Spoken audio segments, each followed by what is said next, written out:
c'est un manque pour le corps. Et je rappelle les enfants à la maison.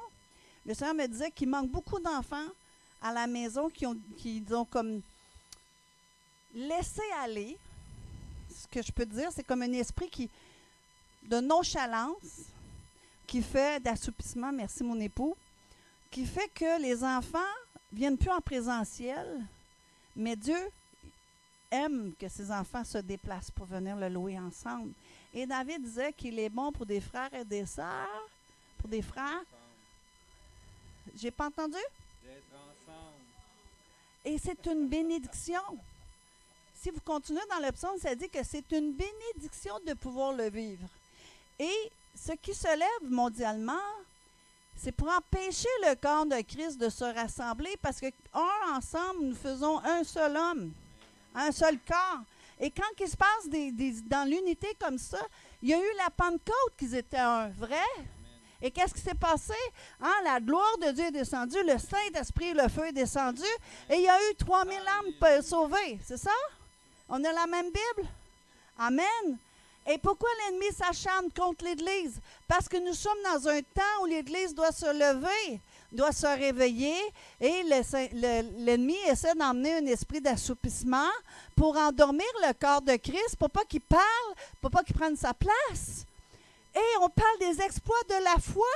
Mais je vais te dire une chose, mon frère, ma soeur qui est à la maison, tu ne feras pas d'exploit assis sur ta chaise chez vous. Tu dois sortir de la maison. Tu dois écouter où le Saint-Esprit veut t'emmener. Peut-être que quelqu'un souffre dans le parc près de chez toi.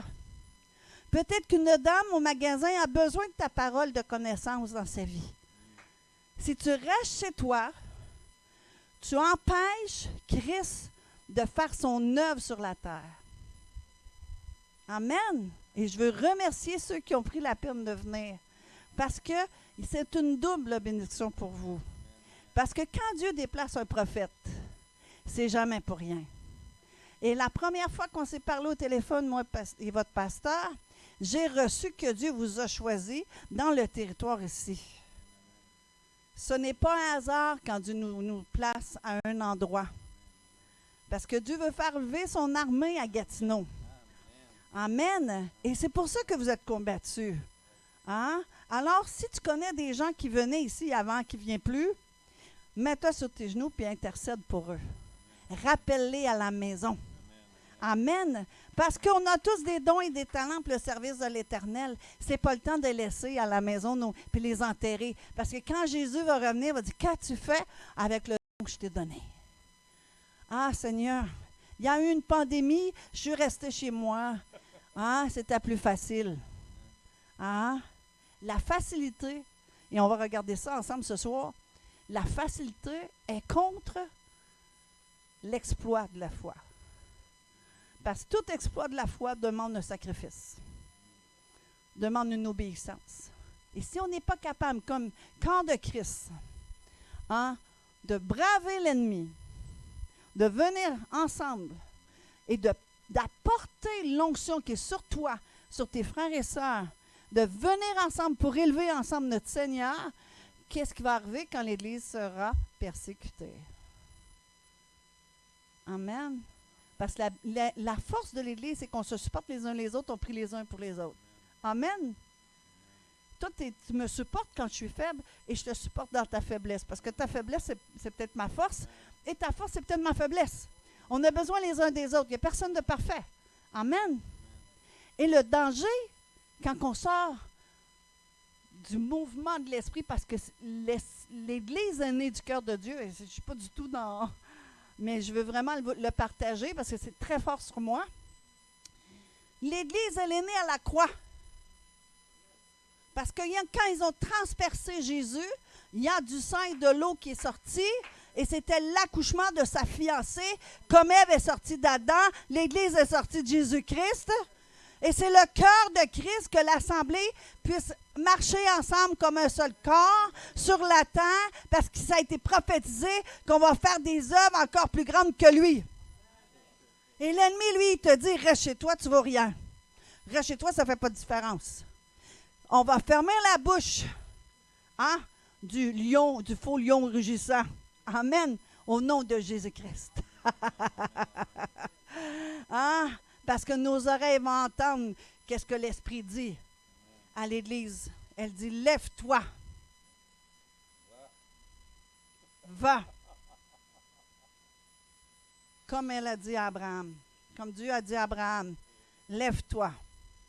Quitte ce qui était dans la maison de ton père, quitte ta façon de penser, quitte tes traditions, quitte tout ce que t'a donné comme éducation de ton père, et maintenant, marche devant moi.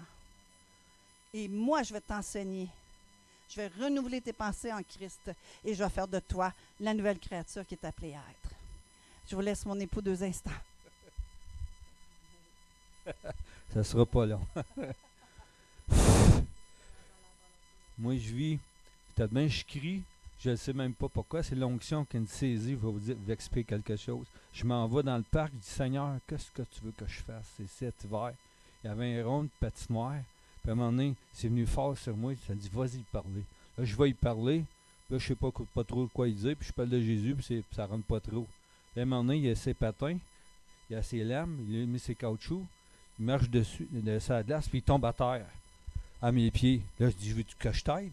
Là, je le prends, là, je le relève. Là, il dit, j'ai mal dans le dos, j'ai mal dans le dos, j'ai mal dans le dos. Il dit, veux-tu que je prie pour toi? Là, je mets la main dans le dos, puis je prie. Là, je commence à parler en langue. Ça reste de même. Il dit, arrête. OK, c'est correct. Donc là, je m'en vais. Je marche. À un moment donné, le Saint-Esprit me saisit. Là, je pars à crier, Alléluia! Toutes mes forces. Là, après ça, l'autre qui est en arrière de moi, l'onction, il a tombé dessus, il commence à crier en plein centre-ville, Alléluia de toutes ses forces. Essayez de comprendre ça. C'est impossible, c'est le Saint-Esprit, on ne sait pas ce qu'il va faire. À un moment donné, je m'en vais à la banque. Il y a un comptoir comme ça. Je fais le dépôt pour l'église, je le mets là. Saint-Esprit me saisit, je tombe à genoux. Pouf! Là, je me relève. Toi, tu es chrétien. Là, il me regarde. Il dit, oui, j'ai pas Isaïe, Éphésiens 4,12. Là, il me l'a cité par cœur. Paf! Je ne connais pas, je ne l'ai jamais vu. Saint-Esprit fait des choses, je ne sais pas pourquoi, mais c'est tellement fort que ça vient sur toi. Tu as un désir dans ton cœur de répandre l'Évangile. Tu as un désir de prier pour les gens. Tu aimes les gens. La compassion, c'est tellement fort. Tu pleures, tu ne sais pas pourquoi, mais tu pleures. Puis là, le Seigneur va te pousser à aller voir des personnes. Je vous le dis, c'est ça qu'il est en train de faire. Puis moi, avant que je parte, c'est venu bien fort dans mon cœur de vous partager ce verset-là.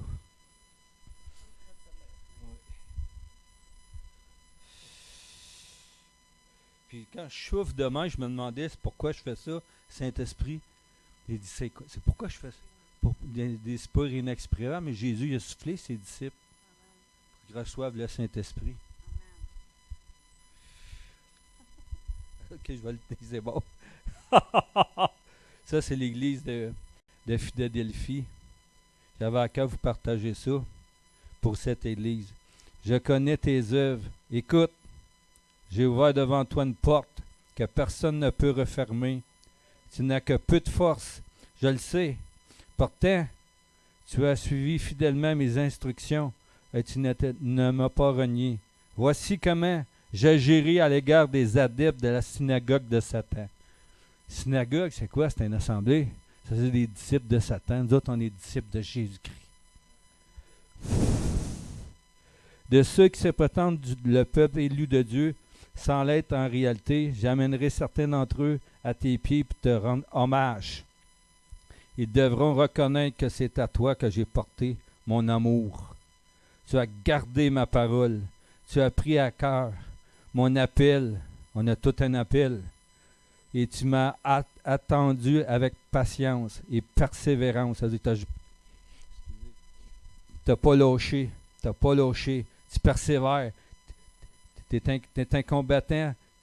Seigneur, tu peux vivre plein de choses. Mais le Seigneur veut que tu persévères jusqu'à la fin, jusqu'à ton dernier souffle. C'est ça que ça veut dire. Ça veut dire, je lâche pas, Seigneur. Je comprends pas, je sais pas tout, mais je t'aime, Seigneur. Puis ma relation avec toi, Seigneur, je veux qu'elle augmente. Je veux te connaître. Je veux que tu me parles par ton Saint-Esprit. Aide-moi, Seigneur. J'ai besoin de toi. C'est pourquoi, à mon tour, je te garderai à l'heure de l'épreuve qui doit devenir sur le monde entier pour éprouver tous les habitants de la terre. Mon retour sera soudain, en un clin d'œil. Tiens, ferme ton bien, qu'est-ce que tu as reçu, pour que nul ne te ravisse le prix de ta victoire. Du vainqueur, je ferai un pilier dans le temple de mon Dieu. Il y restera à jamais. J'y graverai le nom de mon Dieu et le nom de la cité de mon Dieu, celle qui descend du ciel auprès de mon Dieu, la Jérusalem nouvelle céleste, ainsi que le nom nouveau que je porterai. Parce que ça est marqué dans la parole que Dieu va nous donner un nom nouveau. Alléluia. Que celui qui est capable d'écouter prête attention à ce que le Saint-Esprit dit à l'Église. Amen.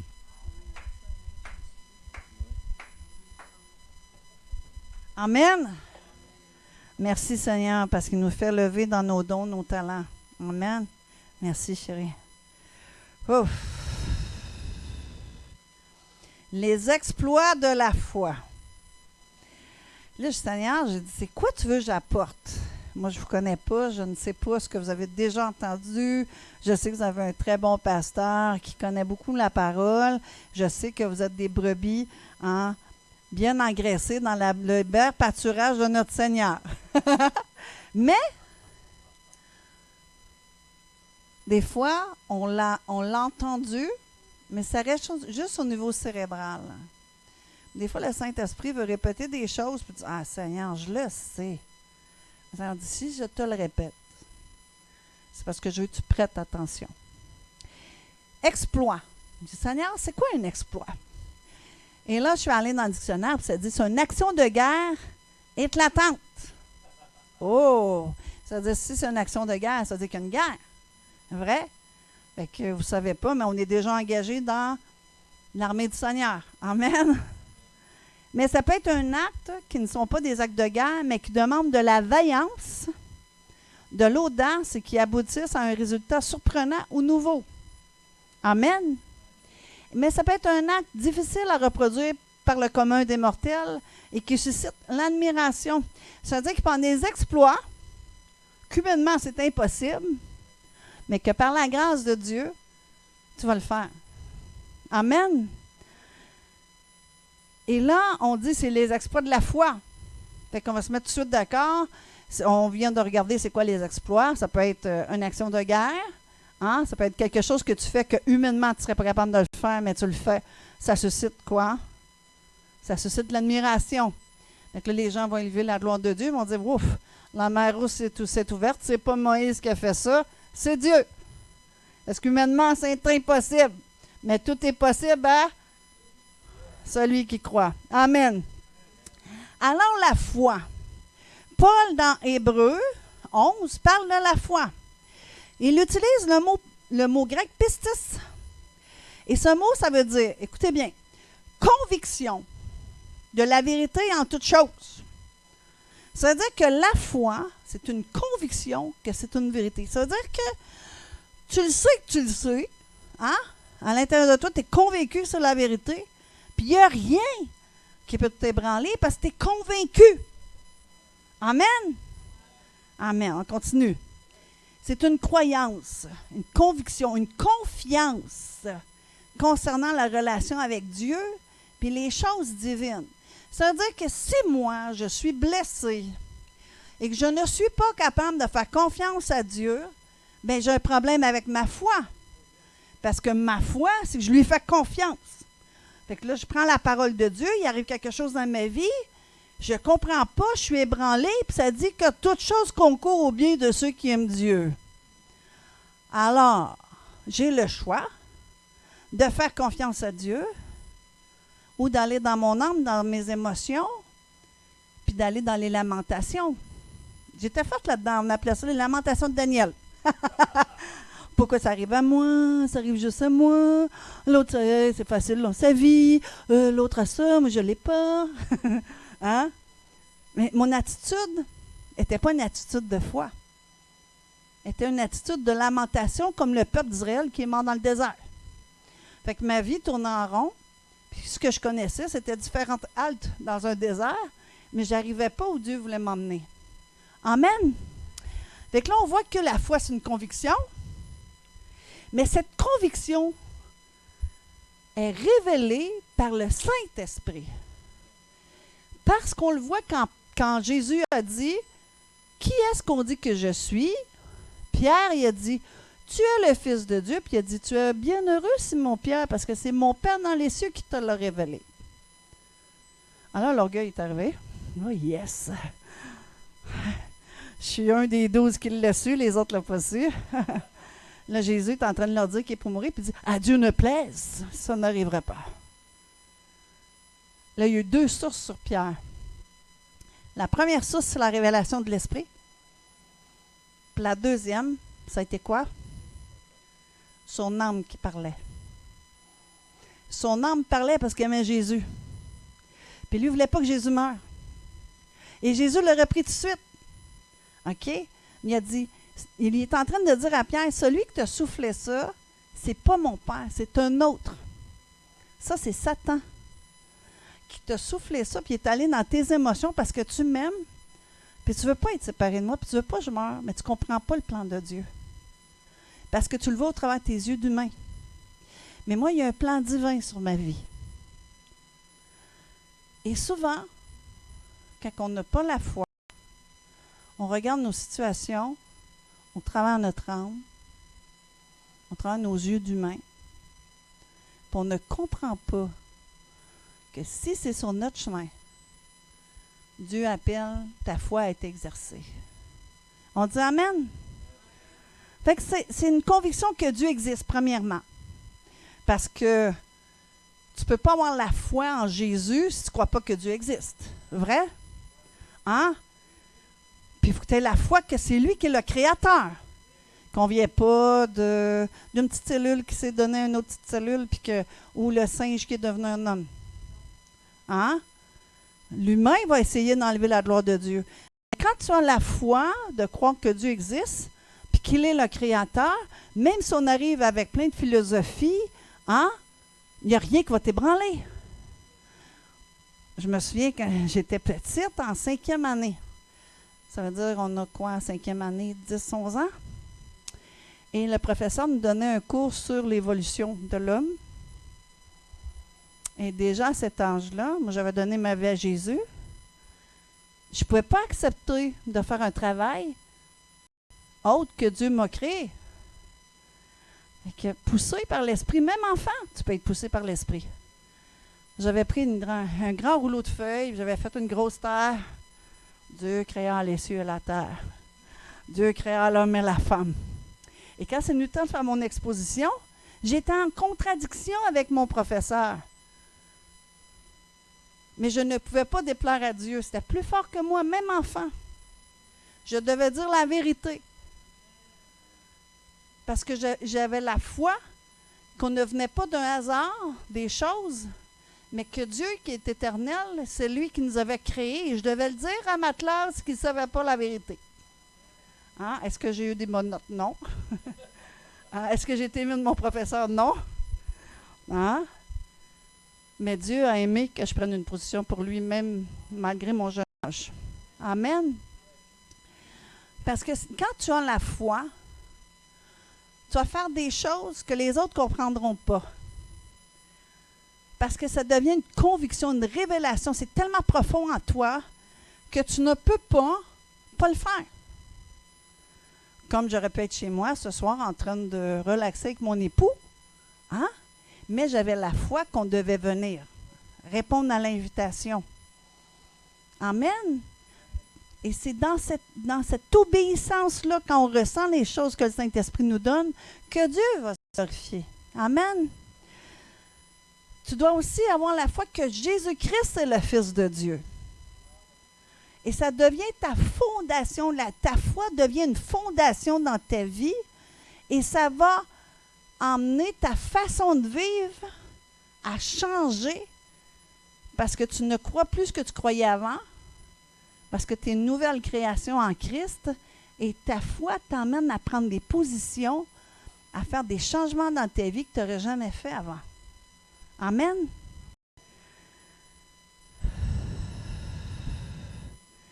La foi, c'est être fidèle. C'est une fidélité. Ça veut dire que moi, je ne vais pas renier ce que je crois. Je vais être fidèle à ce que j'ai à l'intérieur de moi. Comme l'exemple que j'ai donné quand j'étais à l'école. J'ai resté fidèle à ce qu'on m'avait enseigné de la parole de Dieu, qui était ma foi. Amen. Bien, regardons ensemble la parole de Dieu dans Hébreux 11, verset 1, qui dit « Or, la foi, c'est le mot pistis qu'on vient de regarder ensemble, est une assurance de choses qu'on espère, une démonstration de faits qu'on ne voit pas. » Et ça, je l'ai appris par cœur à l'âge de 11 ans, mais je ne l'ai pas vécu avant plusieurs années. Je ne savais pas qu'au travers le cheminement de ma vie, je devais avoir une espérance au-delà de ce que je pouvais entendre, voir, ressentir. Je devais dépasser cette façon de vivre-là et d'aller dans le surnaturel. De m'accrocher, de faire une alliance avec la parole de Dieu, de la confesser jusqu'à son accomplissement, parce que c'est les choses qu'on espère. Alors, il y a plusieurs années, on m'avait dit que j'avais un méningiome. Méningiome, c'est une petite masse au niveau des méninges. Puis là, on m'a dit ça va grossir. On va te suivre aux 6 mois parce qu'à un moment donné, ça grossit. Puis, ça peut faire une pression au niveau du cerveau, puis tu peux partir. Et quand on m'a dit ça, j'ai refusé le verdict. Et j'ai pris une position de foi. J'ai dit à mon médecin, j'ai dit, je n'accepte pas ce verdict. Je ne crois pas que ça va m'arriver. Je crois au contraire que mon Dieu est vivant et qu'un jour, ça va disparaître. Je ne sais pas comment, mais Dieu va le faire. Et là, le médecin me regarde. Il rit. Mais madame, c'est du déni. Hein? On n'a jamais vu ça. Ça grossit, ça ne diminue pas, puis ça ne disparaît pas. Faites-vous à l'idée. Fait qu'on m'a suivi pendant des années. Ça ne grossissait pas. Mais c'était toujours là. Est-ce que je devais croire qu'est-ce que le médecin dit parce que c'était là? Non. Je devais rester accrochée à la parole de Dieu qui dit que par ses meurtrissures, je suis guérie. Amen. Je devais faire alliance avec la parole de Dieu qui est la vérité, parce que cette parole de Dieu qui est la vérité, quand tu la relâches par la foi, elle ne revient pas au Père sans avoir fait son effet sur ta vie. Amen. Alors un jour, j'ai passé l'examen, puis là, on m'a dit, on ne comprend pas parce qu'on ne trouve plus rien. Ça, c'est mon Dieu vivant. C'est lui, mon Créateur. S'il a créé le ciel et la terre, il peut recréer toutes choses dans ma vie. Il peut changer toutes circonstances dans ma vie parce qu'il fait tout concourir pour mon bien. Ça, c'est mon Dieu. C'est le Dieu de Moïse. C'est le Dieu d'Abraham. C'est le Dieu de David. C'est ton Dieu à toi aussi. Et nous limitons Dieu selon nos pensées. Et on commence à c'est ce qu'on a entendu, ce qu'on ressent. On a prié pour moi, mais je me sens encore un peu fiévreuse. Tu ne trouves pas que je suis chaude? Pour moi, son onction n'était pas bonne. Hein? On m'est allé courir après une autre personne qui prie pour moi. C'est toi le réceptacle. La Bible dit que c'est les violents qui s'emparent du royaume de Dieu. Amen. Alors, si tu veux ta guérison, il faut que tu fasses violence à tes sens, à tes pensées. Il faut que tu tendes la main de ta foi et que tu ailles chercher ce que Christ a accompli pour toi dans le royaume parce que ça t'appartient. Savez-vous qu'il nous a donné les clés du royaume à qui? À nous, l'Église. Et si on a les clés du royaume, on peut ouvrir toutes les portes du château de Papa puis aller chercher les trésors qu'il a pour nous. Parce qu'on règne avec lui. On a une autorité avec lui. Amen. Et l'ennemi ne veut pas que tu utilises l'autorité que Dieu t'a donnée. Il veut te tenir écrasé sous son joug, dans le mensonge. Il veut rugir à côté de toi pour te faire peur, puis t'annoncer des mauvaises nouvelles. Ouf, alléluia, Jésus. Quand j'étais enceinte de mon fils Michael, le médecin sont venus me dire qu'il avait le syndrome de Lehman. Le syndrome de Lehman, c'est que le cervelet est sorti de la boîte crânienne. Et quand c'est comme ça, il avorte les mères, tu n'as pas le choix.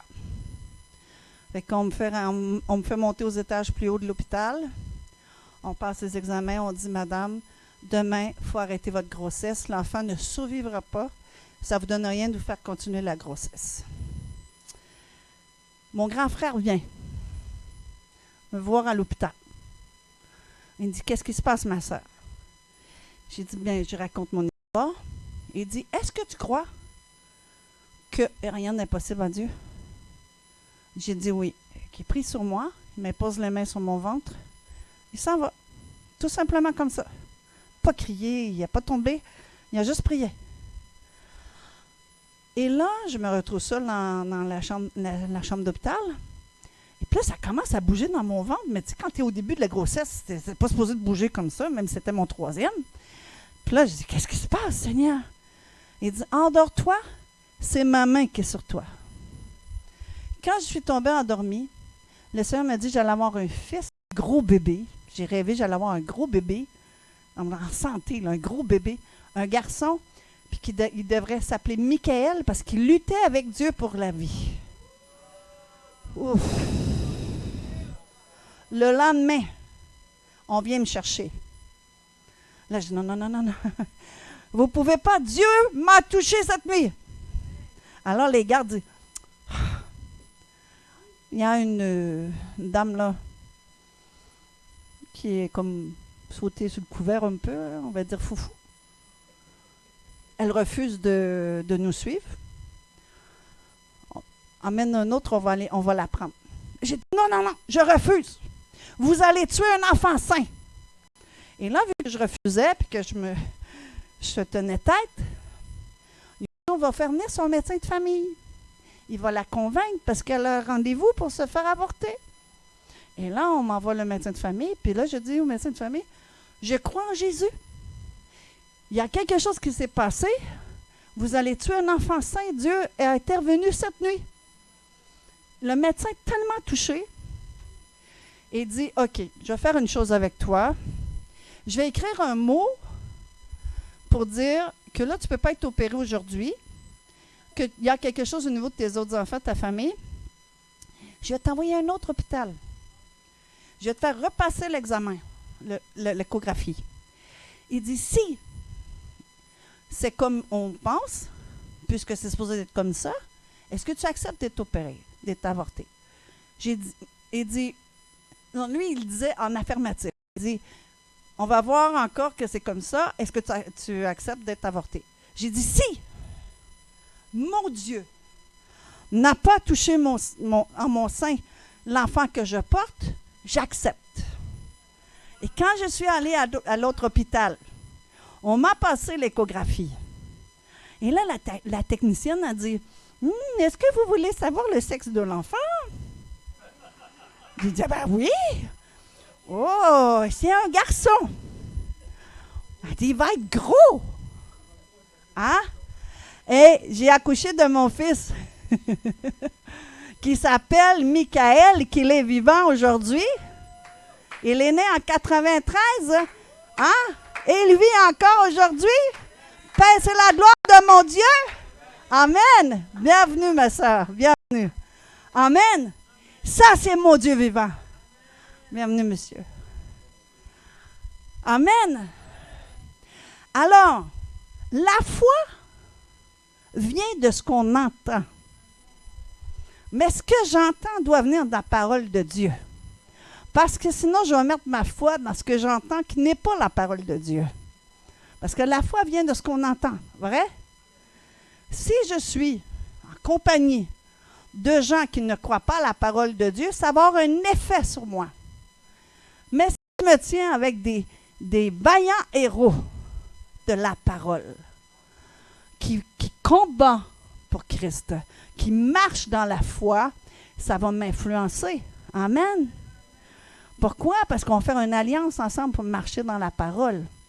Et quand je vais vivre des choses difficiles, mon frère ou ma soeur qui est fort dans la parole va venir m'encourager dans la parole de Dieu pour me dire, regarde pas ce que tu vois, va pas avec ce que tu entends, mais va avec la parole de Dieu parce qu'il est fidèle et véritable.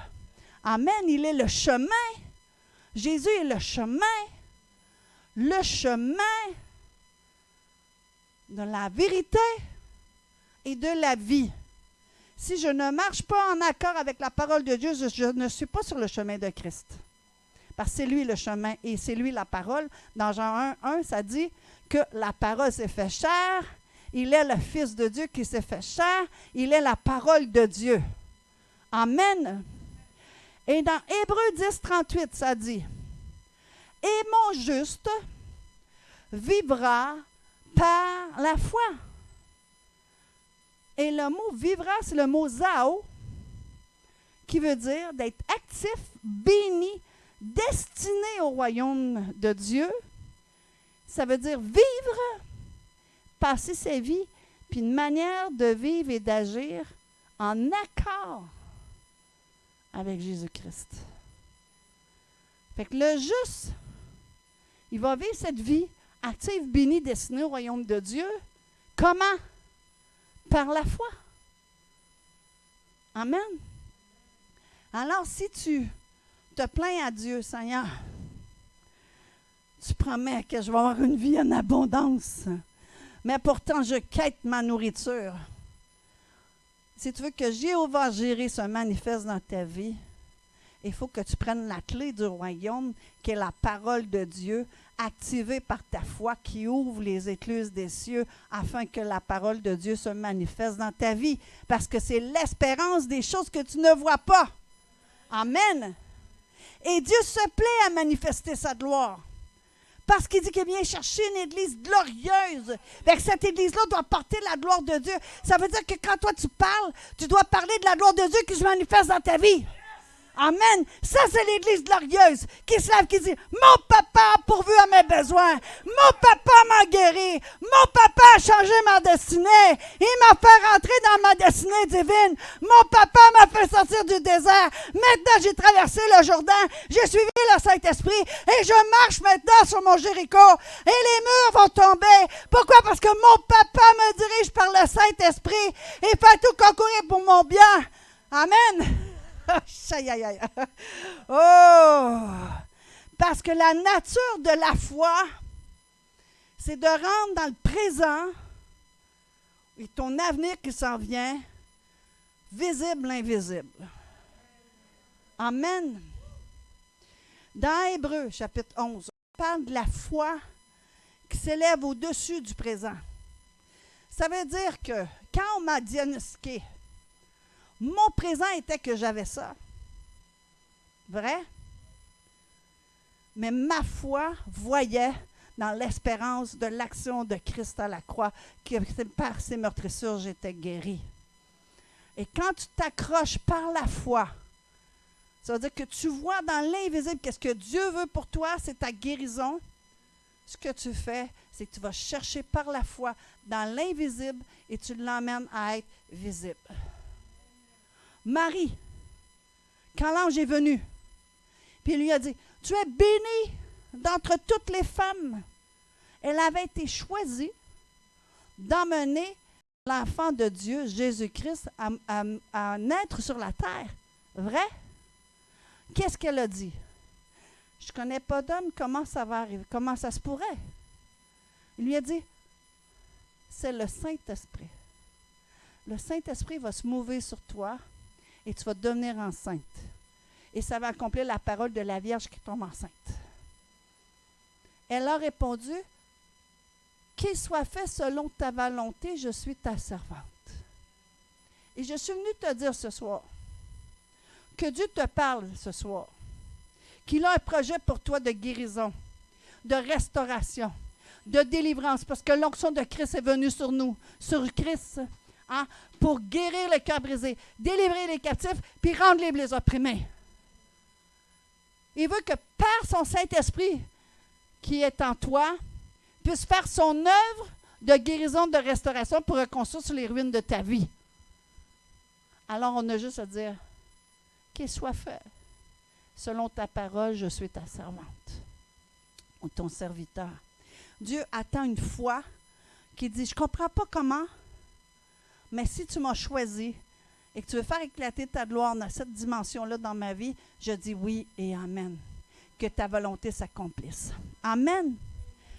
Ouf, à la cour. Excusez. Quand j'ai l'onction, il fait chaud. Alléluia. Dis à la personne près de toi, tu n'es pas venu ici pour rien ce soir. Le Seigneur a quelque chose pour toi. Amen. La foi est la même chez les croyants des deux alliances. Oh, merci beaucoup.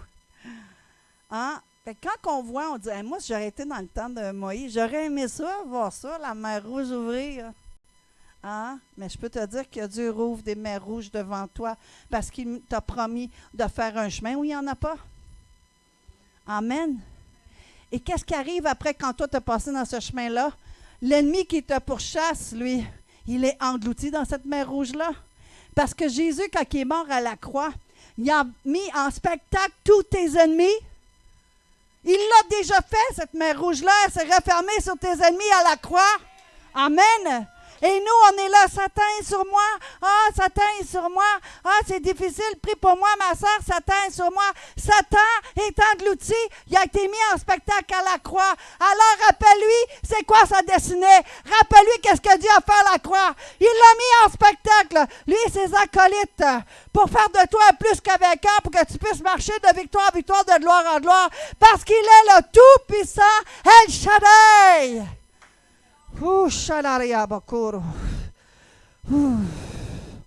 Fait que la foi de Moïse, c'est la même foi que toi. Amen. Moïse est-ce qu'il était un homme autre que nous? Non. Hein? Il était un homme. Vrai? Mais Dieu l'avait choisi pour une mission précise.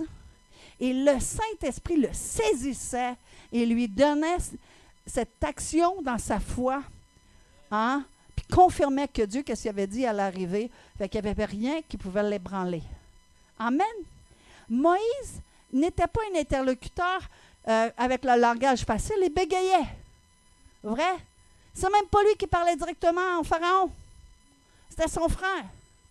Mais Dieu, merci à Aaron, au Pharaon, et son frère Aaron, je veux dire qu'il ne parlait pas directement au Pharaon qui représente le faux Dieu. Ce Pharaon se nommait Dieu.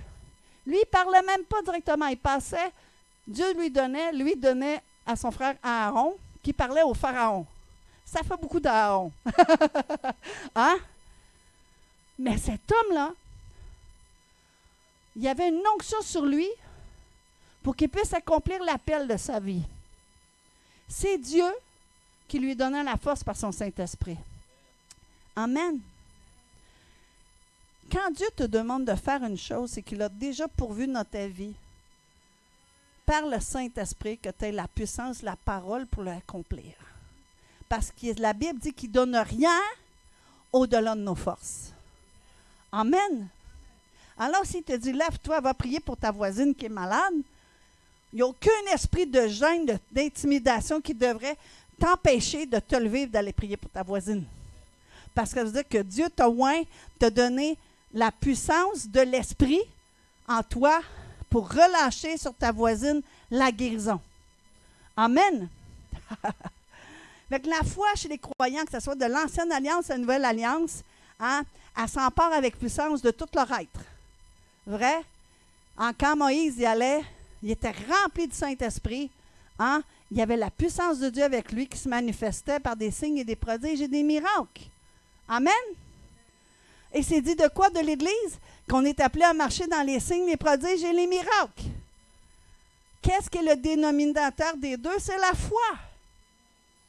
Amen. C'est pas la puissance, on l'a. Elle nous est donnée. Dieu est le même hier, aujourd'hui et éternellement. Il l'a donné les clés à son Église. Vrai? Il a dit, qu'est-ce que tu vas lier sur la terre va être Ce que tu vas lier sur la terre va être lié dans le ciel. Ce que tu vas délier sur la terre va être délié dans le ciel. Il t'a donné toute autorité. Il a dit, je vous donne toute autorité. Mon nom est au-dessus de tout nom. Amen. Mais si on ne le voit pas dans nos vies, c'est qu'il y a quelque chose qu'on se fait voler. Amen. Et là, c'est le doute qui vient. L'incrédulité. Jésus, quand il est allé en Galilée, s'est dit qu'il n'a pas été capable de faire de miracle à cause de leur incrédulité. Savez-vous pourquoi? Parce qu'ils voyaient en lui juste le fils de Joseph et de Marie. Ils l'ont limité au corps humain. Ils ne l'ont pas vu, ils n'ont pas eu la révélation qu'il était le Fils de Dieu. Mais il y en a qui entendaient parler de Jésus, comme Bartimée. Puis avant même que Jésus passe, il avait pris son manteau, parce qu'on l'avait diagnostiqué aveugle pour la fin de ses jours. Puis il était identifié qu'un manteau d'aveugle. Puis il a entendu parler que ce Jésus qui faisait des miracles, le Fils de Dieu, le Messie entendu, passerait. Et lui, il ne sait pas il est où parce qu'il ne voit pas encore, mais il voit avec ses yeux spirituels parce qu'il sait que c'est le Fils de Dieu, le Messie, tant entendu. Et là, il ôte son manteau par la foi parce qu'il sait déjà que quand il va crier à ce Messie, au Fils de Dieu, Jésus! Puis quand même si on va essayer d'éteindre sa voix, il y a une chose qui va avoir touché le Fils de Dieu. C'est sa foi en lui. Il va l'avoir reconnu. Il va savoir qu'il est le Fils de Dieu. Et en criant son nom, Jésus est touché par sa foi. Et ce qui arrive à Bartimée, il est devenu un voyant. Il a commencé à voir. Pourquoi? Parce qu'il n'a pas accepté ce verdict d'être un aveugle pour tout le restant de ses jours. Il a enlevé son manteau d'aveugle avant même que Jésus lui dise qu'il était guéri. Sa foi est allée chercher ce que Christ avait pour lui. Amen. Alors la foi elle détermine notre volonté. Amen. La foi pénètre dans notre être. Vrai? Puis elle enligne notre être avec la volonté de Dieu, avec la vérité. La foi nous fait décider, prendre les décisions de nos vies. Elle nous pousse à faire le sacrifice même de nos vies. Parce qu'on sait que même si je meurs pour Christ, j'ai la vie éternelle avec lui. J'ai une espérance de la résurrection. J'ai l'espérance que mon Seigneur est vivant. Amen. Et qu'il va revenir chercher son Église.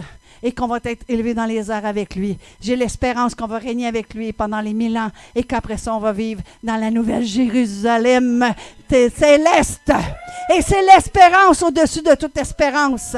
Amen. Et c'est ça qui fait qu'on prend des décisions, qu'on dit, sur la terre, je suis voyageur, je suis pèlerin sur cette terre. Il n'y a plus rien qui m'attache. Mais Seigneur, je reste parce que Seigneur, on doit dépeupler. On doit dépeupler l'enfer pour aller les emmener où? Dans le royaume de Dieu. C'est la mission que tu nous as donnée. Si ça serait juste d'être sauvé, quand on serait sauvé, il nous enlèverait tout de suite. Pourquoi qu'il nous a laissé? Parce qu'il a dit, allez, faites de toutes les nations. Oui, mais attends une minute, je veux dire quelque chose, pasteur Daniel. Les nations, ça va, j'ai hâte d'aller en Afrique, mais ma voisine, je ne peux pas lui parler de Jésus. La nation à côté de toi, c'est ta voisine aussi. La nation, c'est aussi tes collègues de travail. La nation, c'est celui que tu rencontres à l'épicerie. Lui aussi a besoin d'entendre. Lui aussi a besoin que tu fasses de lui un disciple. Il y a des gens qui disent, moi, si tu savais, pasteur, j'ai tout un ministère. Dieu m'a dit, je vais aller dans toutes les nations. Je suis vraiment appelé de Dieu. Grand ministère. Plusieurs me l'ont dit. Oui, OK. Et au travail, est-ce que tu as parlé de Jésus? Non. C'est quand je vais aller dans les nations. Si tu n'as pas la foi pour ceux qui vivent dans ta famille, si tu n'as pas la foi pour ton voisin, qui va tout faire, l'ennemi va tout faire pour ton voisin, t'agace tellement que tu n'aies pas le goût de lui parler de Christ. Mais quand tu vas te faire violence, tu vas dire, c'est pas ce que je ressens. Seigneur, si l'ennemi essaie tout le temps de mettre une division avec mon voisin, c'est peut-être parce qu'il est appelé. Je vais faire violence à mes émotions, puis je vais aller au-delà de ce que je ressens, puis je vais obéir, Seigneur, je vais aller lui parler de toi. Ensuite, ça lui appartient, son choix. Amen.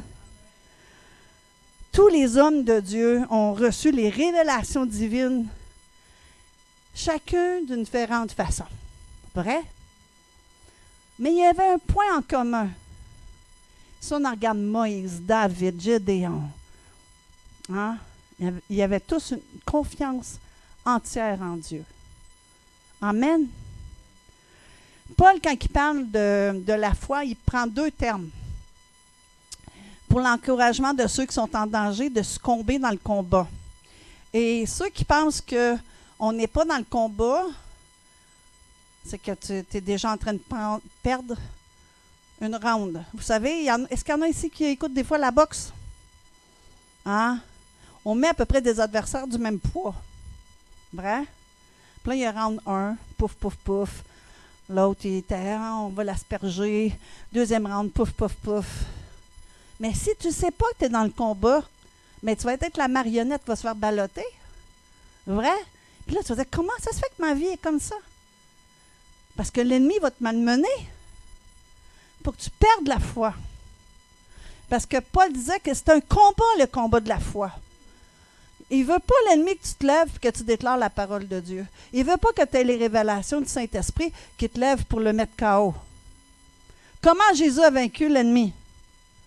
Quand il est allé dans le désert, l'ennemi est venu pour le tenter. Il l'a vaincu par « il est écrit ». Amen. Parce que Jésus connaissait la parole, il était la parole. Et l'ennemi va tout faire que tu ne lises pas la parole parce qu'il ne veut pas que tu connaisses la parole. Il veut t'endormir. Tu commences à prier. Merci Jésus. Merci. Ah oui. J'étais en train de prier. Hein? Comment ça se fait que quand je fais autre chose, j'ai pas le goût de m'endormir, puis quand je prie, j'ai toujours le goût de m'endormir? Là, je suis obligée de me faire violence. Oh, tu ne m'endormiras pas, toi, ce soir. Il y a un combat. Hein? On embarque sur le round. Hein? On arrive pour lire la parole de Dieu. J'ai pas éteint le four. Je vais éteindre le four. L'autre t'appelle. Non, c'est un temps. C'est un temps que tu as besoin d'être nourri. Est-ce que tu peux jeûner toute ta vie de nourriture? Non. Le corps a besoin d'être nourri, l'esprit aussi. Et tu n'as pas besoin d'être nourri toujours à la cuillère par quelqu'un d'autre. Tu dois aussi aller chercher ce que Dieu a pour toi. Ça veut dire qu'il se plaît à Dieu d'avoir caché des secrets dans sa parole et aux enfants de le découvrir. Vrai? Quand il parle dans Proverbe 31 que la femme vertueuse va chercher son pain au loin, hein? Ça veut dire qu'elle se lève, elle fait un effort, puis elle s'en va au loin chercher le pain. La parole de Dieu, c'est le pain. Alors moi, je suis la fiancée de Christ. Je suis cette femme vertueuse qui doit se lever pour aller chercher le pain. Quel pain tu as pour moi ce matin, Seigneur, pour nourrir mon esprit, pour que je puisse être plus que vainqueur dans ma journée, dans les situations qui vont arriver. Et le Saint-Esprit qui est prophétique, qui sait tout, va te donner le pain. Et quand tu vas vivre quelque chose dans la journée, la parole va sortir pour anéantir l'ennemi qui se lève devant toi. Il va te donner les stratégies pour être plus que vainqueur, pour que les murs de Jéricho tombent. Amen. Parce que le Seigneur, il a dit de toi que tu es plus que vainqueur. C'est ce que tu es en lui. Amen. Oh. Alors, le premier mot, c'est hypostase, qui veut dire que la foi est un fondement. Tu ne peux pas être bâti dans une vie chrétienne, de marcher de victoire en victoire, si le fondement de ta vie n'est pas basé sur la foi en Christ. La foi en la parole qui est la vérité. Amen. Fait qu'on pourrait dire que la foi est le fondement en nous des choses qu'on espère. Amen. Ouf. Alléluia. Et l'autre mot, c'est chrysostome, qui veut dire, ce mot signifie alors la substance, l'essence, la réalité d'une chose qui subsiste parce qu'elle est bien fondée. Ça veut dire que la foi est une vue de ce qui est caché et elle nous donne sur l'invisible la même certitude que nous avons pour les choses qui sont sous nos yeux. Ça veut dire que je ne le vois pas avec mes yeux, mais je le vois avec mes yeux spirituels. Amen. Job, quand il a été attaqué, par Satan. Il craignait Dieu. Mais Job avait une image de Dieu, avait entendu parler de Dieu. Et après avoir passé au travers toutes ces épreuves, il a dit une chose qui est importante. Il dit, ce que j'ai craint, c'est ce qui m'arrive. C'est-à-dire, ce qui avait peur qu'il arrive, il est arrivé. Parce que la peur est une foi dans les choses négatives. Il a attiré à lui ses peurs. La peur est une porte qui est comme une foi négative. Dire, j'ai peur de tomber malade, j'ai peur, tu confesses tellement tes peurs, tu as tellement peur que la chose, tu l'attires à toi. La même chose que quand tu commences à confesser la parole de Dieu,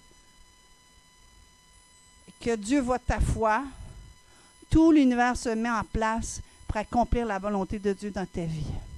Amen. Et là, Job a dit une chose, il a dit, « J'avais entendu parler de toi. » Ça veut dire qu'il craignait Dieu sur le fondement de ce qui avait été dit. Mais là, il n'a pas dit, mais maintenant mes yeux t'ont vu. Il a dit, maintenant mon œil t'a vu, qui voulait dire, je ne t'ai pas vu avec mes yeux physiques, mais je t'ai vu dans le spirituel, ce que tu es vraiment.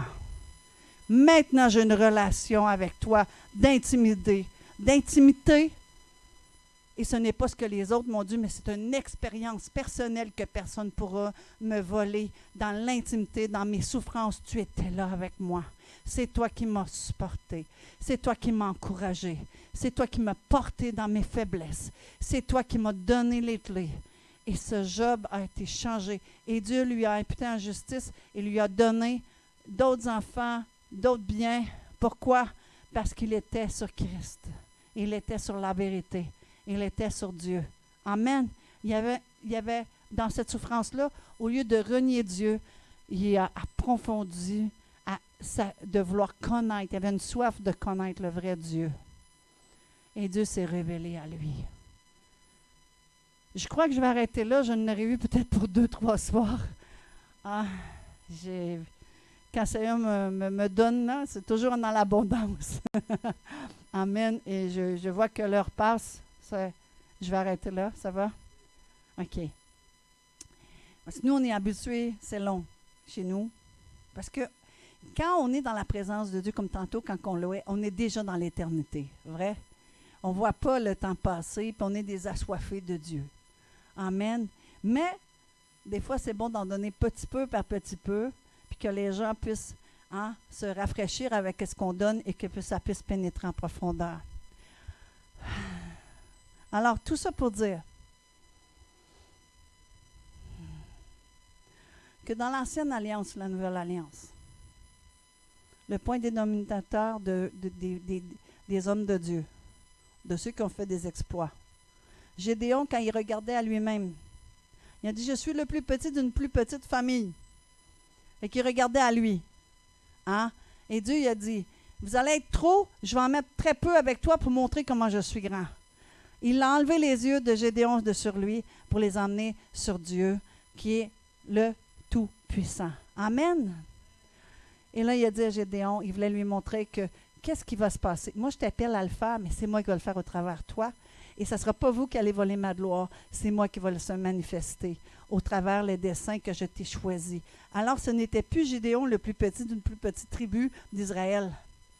C'était le vaillant héros que Dieu voyait en lui, qui s'est levé. Et quand je suis venue, ça fait 2 semaines que j'ai eu l'invitation.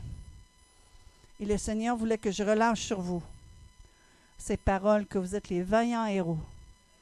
Vous êtes les vaillants héros que le Seigneur appelle pour Gatineau. Tu es le vaillant héros que le Seigneur appelle pour ta famille. Tu es le vaillant héros que le Seigneur appelle pour tes enfants qui se sont éloignés de Christ. Tu es le vaillant héros pour ta famille. Tu es le vaillant héros pour ta rue. Tu es le vaillant héros pour ta ville. Tu es le vaillant héros pour que l'œuvre de Christ puisse se manifester sur là où tu as mis des pieds, parce que là où tu mets les pieds, le territoire t'appartient. Et Seigneur, il dit ce soir, arrête de regarder à toi. Tu n'es pas le plus petit de la plus petite famille. Tu es le fils du roi des rois. Tu es son enfant. Et Jésus-Christ t'a donné le consolateur, Il t'a donné le salut à la croix. Il t'a donné l'autorité en son nom. Il a tout accompli pour toi. Tout ce qu'il veut, c'est que tu te lèves, vaillant héros, et rentre dans ta destinée et va accomplir les exploits que l'Éternel a pour toi. Et le Seigneur, tout ce qu'il te demande, il t'a déjà donné la foi. Et je proclame sur toi que tout ce qui est ta limitation est brisé, que le Seigneur étend les cordages de la tente de ta foi, afin que la prospérité puisse rentrer dans ta famille.